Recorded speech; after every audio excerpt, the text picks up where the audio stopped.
Hey guys, welcome to part one of our ultimate vocal mixing guide. So we've created this three-part series which is going to run through the kind of processes and things that I like to look at if I'm going to be mixing vocals. So there's a million and one different ways of doing it, but I thought it'd be quite nice to lay things out in a methodical manner. So if you've been given a vocal for the first time or you're looking to mix something and you don't really know where to start, you can follow along with the video and tick them off as you go, and you should end up in a better place than you were when you first started. So the first video is going to be based on what to do when you first get your vocal. So we're thinking about session arrangement, we're thinking about basic EQ, we're thinking about breaths, we're thinking about how we lay out our session. We're then going to move in part two onto compression, which is quite a complex one.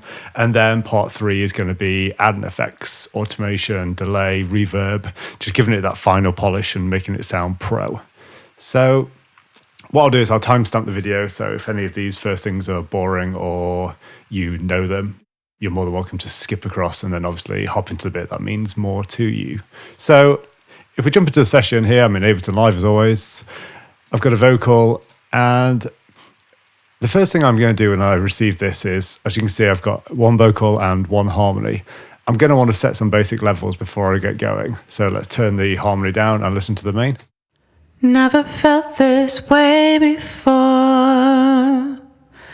I never felt this way before. So it's sounding really lovely already. These are taken from our Soulful Vocals pack. So it's worth noting that they are already mixed and Stu did a great job on them, but we can always improve a little bit, and it's really nice to show examples of exactly what you should do by seeing and by learning. So we've got this first one. I'm going to slowly bring up the harmony so we can get a nice blend between the two, because there's no point working at this and thinking about we need to do compression or we need to do changes or we need to have things if we don't know exactly what they sound like together. You know, it could be the case that they're fine. So let's double check. Let's have a listen. Never felt this way before. I never felt this way before. Lush. So what I'm looking for in the harmony level is getting it to a point where it's supporting the main vocal, but it's not distracting away from what the main story of the line is. So the main importance is the one called main, and then the harmony is really just a supporting role. So we want to make sure it's not getting in the way. Now, I'm really anal about how I lay out my sessions, and really I love labeling things and making sure it's really clear. Now, obviously in this session, granted, there's only a couple of channels, but if you're deep into a mix and you've got 60, 70, 100 plus channels, having a labeling system, having a coloring system, and being organized can save you so much time in the future. You'll know exactly where things are, and after a while you'll start to get used to the colors, like vocals being blue, drums being red, bass being black, or whatever you choose. So the first thing I'm going to do is I'm going to have a look at these and double check chiming. So timing looks to be pretty good. Arguably you could tighten these up, but I don't want to push it too far. I like that human feel. I think it sounds natural, and these are okay. Could argue this one could go a touch later, perhaps. Let's see where our edit point is here. That looks okay there. Could budge this across a little. Crossfade. See how that sounds. I never felt this way. A little bit jumpy, so I'd probably leave it. I think it's okay. I never felt this. Yep, all good. So the first thing I'm going to look at is breaths. Now this isn't too bad because we've only got two channels, but if you've got stacks and stacks of vocals, we're talking 2, 3 doubles on the main vocal and then 8+ layers of harmonies, it's going to build up and it's going to start sounding ridiculous, especially when we start compressing. So a thing I like to do is just crop out the breaths that are in the harmony. Now, I always like to leave them in the main because I think it's important to have some kind of a realistic human feel to it. But as you can see, there's none here. But what I do is I just crop these out, put a little fade in, and it sounds a lot more natural. So with this one, we've just got the main doing the breath and then the harmony without. I never felt this way before. Way smoother, way easier, and like I say, when we start EQing and when we start pushing things around a bit, you won't get that build up of breath, especially when the compressor starts coming in. It can start to get really ridiculous and give you the impression of the vocal being a lot harsher than it is, or S's start to become a problem. So once I've arranged this and I'm happy with how they're laid out, I'm going to want to start thinking about EQ. So what we'll do is we'll bring up an EQ, and I'm going to be using the Fab Filter EQ. You could use the Ableton one, you could use the Logic one, FL Studio, whatever it is that you use, it's not a problem. The first thing we're going to want to be checking is the bottom end. Now, quite often in a vocal, there's going to be sub-rumble. There's a chance they kick the mic stand, there's a chance they were tapping their foot, there's a chance they've got low resonance in their vocal, or because of how close they were to the microphone, they may actually be like creating subharmonics. So what we can do is we can drop this in and we can start to bring it up, and we can have a look to see how far we need to go before we start rolling it off. Never felt this way before. I never felt this way before.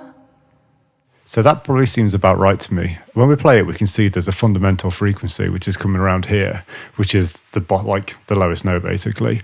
It's worth using the piano roll, or if you Google frequency to note value, you can actually find out what the lowest note is that's being sung and find out where you need to pass basically. In that, the same way if we were mixing a guitar, a low E is in the kind of 70, 80 hertz kind of region, so we wouldn't want to do that. On a vocal, we don't want to be cutting off, otherwise it's going to get too thin, so we can see it. Never felt this way before. I never felt this way before. Now, even though these vocals have been mixed previously, you can still see there's actually some sub-content down there, which you'd never expect. All this stuff here. Never felt this way before. I never felt this way before.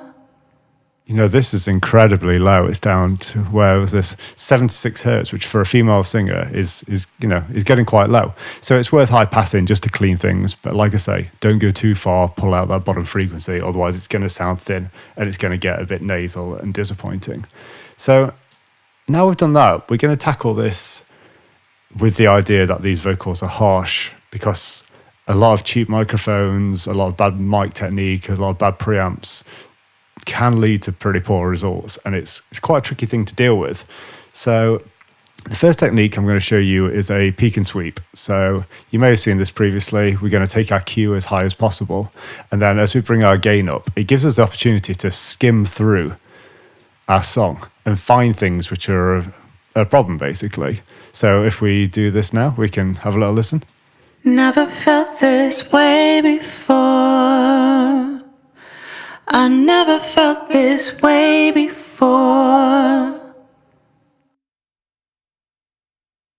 Never felt this way before. I never felt this way before. Cool. So as I say, this vocal's been mixed, but if we had a harsh vocal, there's a very good chance we're going to be having problems in this kind of 4 to 8K region, sometimes lower as well. So what I've done is in the blog, I've added a little image which shows you the kind of ballpark figures that's worth looking at for your first EQ moves. So we're talking about 200 to 500, which potentially could be boxy or a little bit lumpy and muddy. So we'd want to be pulling those out.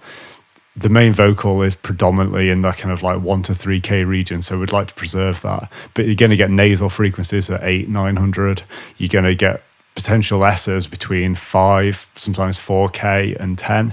So what we can do is, let's have a listen. Never felt this way before. Got these strange kind of ringing frequencies. So what we can do is we can just back it off. It's worth, when doing this little EQ move, not doing it with the mouse and actually using the dials, because there's a chance you're going to move, you're going to lose your point. So we can take that out. Never felt this way before. And because we've got quite a nice tight Q, it means it's not really affecting the sound too heavily, but instead it's just pulling out those whistling frequencies, which we don't like, and leaves us with something better. So now we've got this in, it's worth adding a de-esser. So a de-esser is basically a dynamic EQ or a multiband compressor, and its role is to pull out top-end frequencies which sound harsh and are created by something called sibilants, which is S's and T's. When a song has a lot of these in, it can build up and it can get really aggressive and quite harsh, especially when using compression. So it's worth using a de-esser. Now, again, FabFilter is my go-to for this. So what we'll do is we'll load it in and we'll show you just how it works. So we've got our de-esser in. What we're presented with are a couple of dials. Now, how it works is it's basically going to focus on the frequencies we tell it to. So at the moment, we've got this bottom frequency, which is 5K, probably a good starting point for a female vocal, all the way up to something like 14, probably could bring it down a little bit. We've then got threshold. So what this is going to do is it's going to say, how loud does the vocal, or the S's in this case, need to be before our de-esser starts acting. So if we play it and we have the threshold all the way up, we're not going to get any gain reduction, which means we're not going to be removing the S's in the slightest. Never felt this way before. I never felt this way before. So the thing to look out for is the set in this. This way is quite a sibilant word or collection of words. So we can start to bring the threshold down, which will slowly start to give us some removal of those S's. Never felt this way before. I never felt this way before. Even with that tiny move, really quick, it softened things quite nicely. And you'll see we're only taking around 2 dB of gain reduction away. Now that gain reduction isn't from the whole vocal. It's literally just between 5 and 12K. So it's just like a little bump. So every time it gets a bit SE and a bit harsh and a bit sibilant, we get a little duck, which means we get a clearer vocal and things are a lot nicer. Now it's worth me saying that the process I'm going through at the moment is done in this order because we're going to be affecting the vocal again in the future. I like to set up my vocal and clean it and put it in the best place it can be for when I start to do the sweetening moves, which would be something like compression, which would be something like maybe an analog delay for broader moves, which potentially make the vocal sound better. But I always think I don't want to be compressing these horrible frequencies that really aren't things I want to show in the final mix. So surely getting rid of them early is better. Things like the sub frequencies are going to be affecting the compression. So high pass the EQ, and then that means it gets rid of those. And also these S's and also these harsh whistling frequencies we want to get rid of as well. So it's a combination of things to get it into the best place possible so we can then move forward, which means in the future when you do start compressing and adding effects, you won't be trying to chase your tail, because the more you compress, the more it gets harsh, the more you compress, and it just keeps going round and round and round. So by starting at the beginning, we're in a better place before we even get going. So I've done my de-essing, and it's worth showing you how you could do this with a dynamic EQ, because what it's doing is it's just knocking down these frequencies every time something happens that we don't like. So what we can do is we can see it in action. If we get rid of our de-esser here and we create a band on our EQ. Never felt this way before. So it looks like I could see when the this and way came in. It was around this kind of 9K region. You'll see like a little spike in the frequency. Let's watch it again. Never felt this way before. There it was. So what I can do is I can do something where I make this dynamic, and it's going to do the same kind of thing. So this little dial here is basically my threshold. So the more I start to bring it down, you can see this is what it's going to be doing. And once it goes above a certain level, it will start ducking. So we can test it. Never felt this way before. I never felt this way before. So that's quite nice. Probably bring in the Q a little bit because it was actually catching quite a few of the other words as well. We don't want it to be forgetting too many things. Never felt this way before. I never felt this way before. And that's doing a really nice job, and it's taking away the harshness that you might be getting from a poorly recorded vocal, or a vocal which is distorting the preamp or distorting the actual diaphragm within the microphone itself. The last thing I'm going to do is I'm going to look at another EQ, which I think is quite an interesting one. Now, this is a dynamic spectral equalizer, which is similar to the dynamic one that we used previously.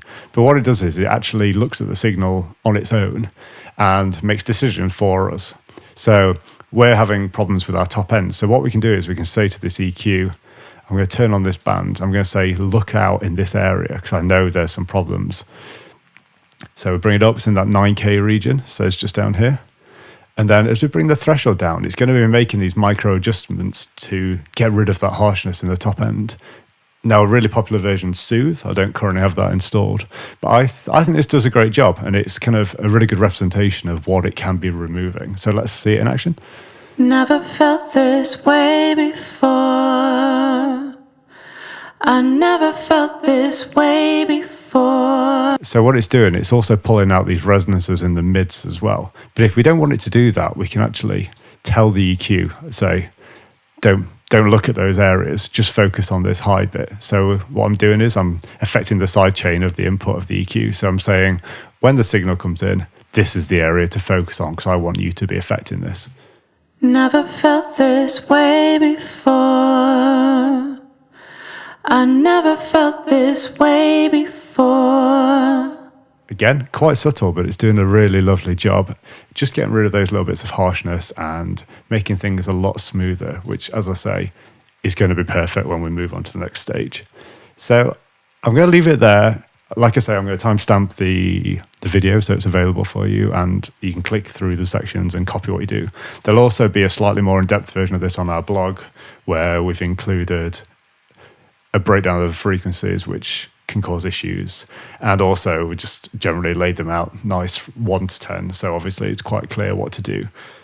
We're going to be releasing one of these videos every single week, so if this is something you're interested in, let me know in the comments, like and subscribe, all that stuff. That would be incredible if you could support us. And yeah, thanks a lot.